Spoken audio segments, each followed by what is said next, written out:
que estem davant d'un nyap polític, nyap jurídic i nyap social. Recordem que a pesar del títol de la llei i que en teoria es diu que és una llei que pretén regular l'ús de les banderes i dels símbols, la realitat és que una vegada més l'obsessió del president Bauzá és reprimir la llibertat d'expressió i perseguir els docents. Des d'un punt de vista polític, el Partit Popular i el govern tornen a crear un problema allà on no n'hi havia. Ens presenten una llei que només la seva exposició de motius posa els pèls de punta. Diu que diu la llei, es pretén objectivar l'ús de símbols en els mobles o immobles afectats a serveis públics de la comunitat autònoma. Escoltin, per tal de garantir el desenvolupament ple de la personalitat humana. Intentar pensar quina altra personalitat hi ha que no sigui la humana i, sincerament, no me n'ha vengut cap en el cap. El que fa clarament aquest projecte de llei és atentar contra la llibertat d'expressió. Recordem que l'article més polèmic, que és l'article 4, en el seu apartat diu que en els edificis públics només es permet utilitzar símbols o banderes oficials d'Espanya, Illes Balears, etc. I després l'apartat 2 fa una relació tancada, això sí, de símbols que estan permesos. I, per tant, a partir d'ara, o a partir de l'aprovació d'aquesta llei, només estaran permesos els següents: els representatius d'actes commemoratius de caràcter oficial, els representatius de declaracions oficials d'interès nacional i internacional, i ara també hem d'afegir els locals i autonòmics a través d'una esmena del PP que en tota probabilitat s'aprovarà, els representatius del dol declarat oficialment i, per últim, els símbols històrics o artístics que siguin part dels conjunts arquitectònics dels immobles o mobles afectats. Fora de tot això, tot, absolutament tot, necessitarà d'una autorització de la conselleria competent. Per tant, tots aquests dibuixets que aquí els hi pot fer molta gràcia, resulta que a partir d'ara estaran prohibits penjar-lo a les façanes de qualsevol edifici públic, sigui del color que sigui el llacet, estarà prohibit penjar-los a les façanes de qualsevol edifici públic, a no ser que tinguin una autorització. L'atemptat a la llibertat d'expressió, no ho deim nosaltres, perquè ho diu el propi Consell Consultiu, que ja els va alertar amb el seu primer informe, dient que atemptava la Constitució i l'Estatut d'Autonomia, que, per cert, no record cap altre informe del Consell Consultiu que hagi estat tan dur en contra de la constitucionalitat d'un projecte del govern. I què fa el govern?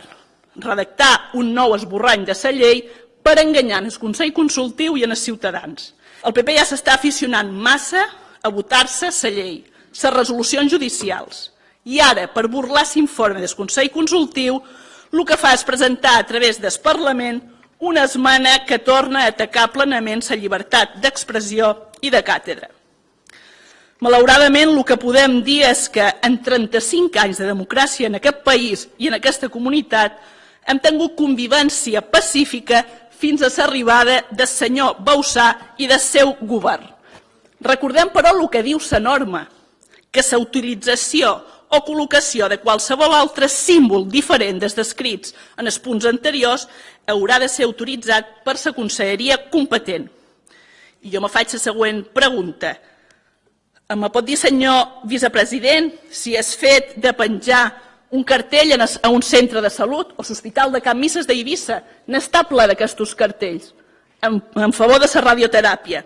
I això, amb la literalitat d'aquesta llei, té una simbologia reivindicativa i està en un edifici públic. Me pot dir, senyor vicepresident, si a partir de l'entrada en vigor d'aquesta llei serà necessària una autorització de la Conselleria de Salut per posar aquest cartellet? Me pot dir, senyor vicepresident, si a partir d'ara, en l'entrada en vigor d'aquesta llei, es necessitarà un permís per penjar un llacet verd, que cada un pensi que té la simbologia que vulgui. Perquè si me diu que tot això no necessita cap autorització del govern, li deman que me posi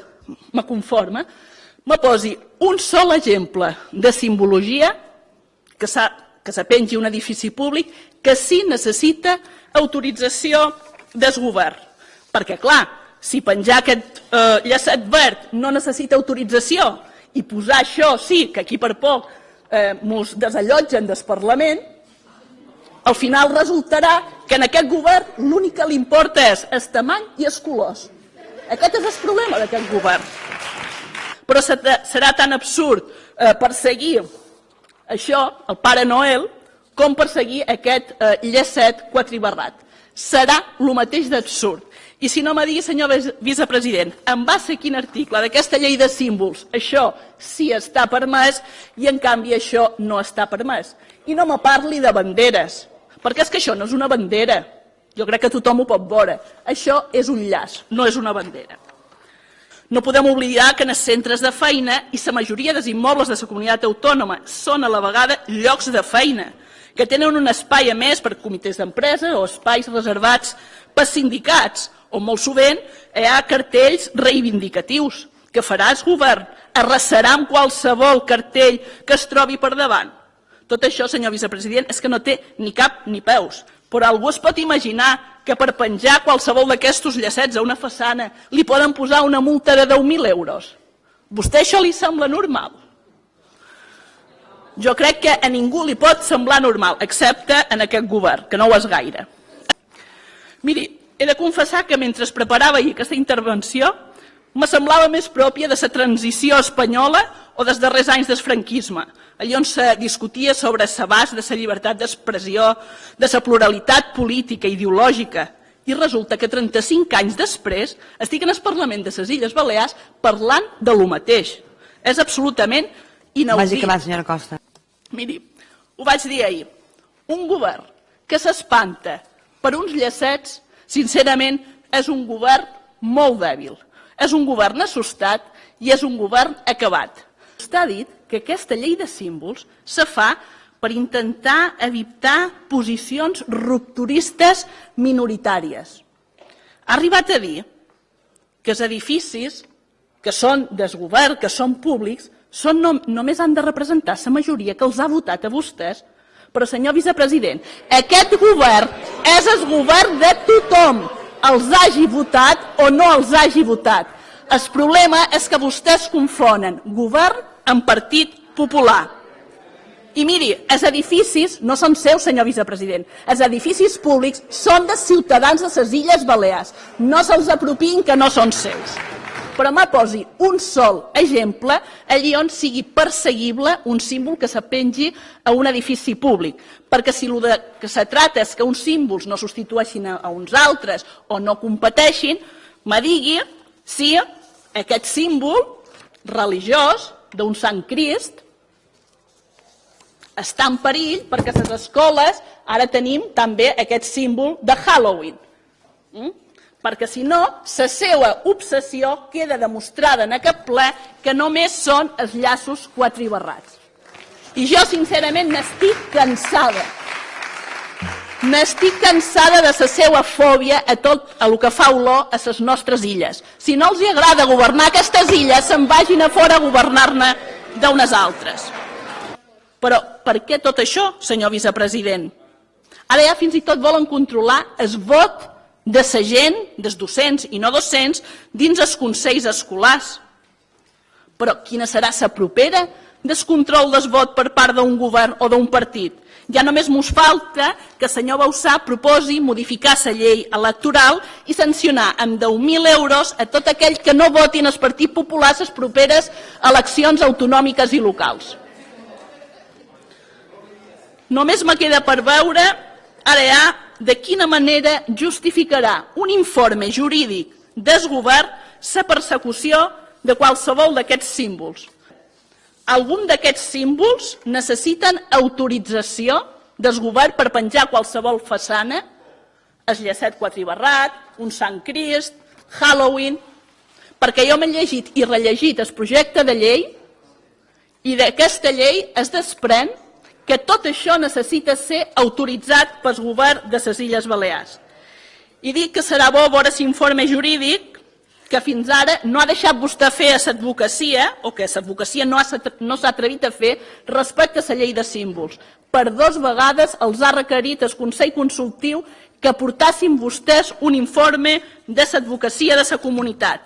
No n'han aportat ni un.